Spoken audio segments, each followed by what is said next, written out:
Today's top story: rising tensions in the Middle East. U.S. forces have arrived near Iran for major military exercises, following Tehran's deadly crackdown on civilian protesters. The White House has warned that America now has a big armada positioned near Iran, bigger than what was deployed around Venezuela. According to U.S. officials, Iran has reached out multiple times, seeking to open talks. Meanwhile, Iranian-backed terror groups in Yemen and Iraq have issued new threats of regional attacks. To break it all down, national security expert and former Deputy National Security Advisor under President Trump, Victorino Coates, explains what's happening. New reports claim that Saudi Arabia and the UAE are refusing to allow the U.S. to use their airspace if Washington decides to strike Iran. Coates says this is fairly standard. Gulf nations often deny formal access publicly to avoid backlash, but behind the scenes, cooperation continues. He adds that the U.S. has already moved remarkable military assets into the region, showcasing a powerful ability to project force globally.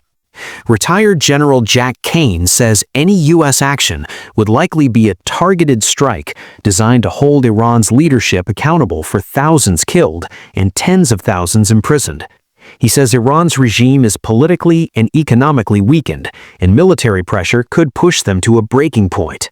Iran's financial system is in crisis. Their central bank printed 1 quadrillion rials just this week in a desperate attempt to stabilize the economy.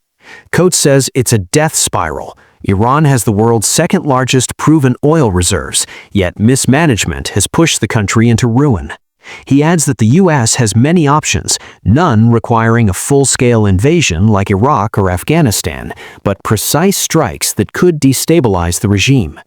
Senator Marco Rubio is set to testify on U.S. actions in Venezuela and the potential capture of Nicolas Maduro. The White House is considering a naval blockade to stop oil shipments to Cuba. President Trump recently commented that Cuba is very close to failing because its economy depends heavily on Venezuelan oil money. Coates notes that Cuba has been a direct enemy of the U.S. for over 60 years.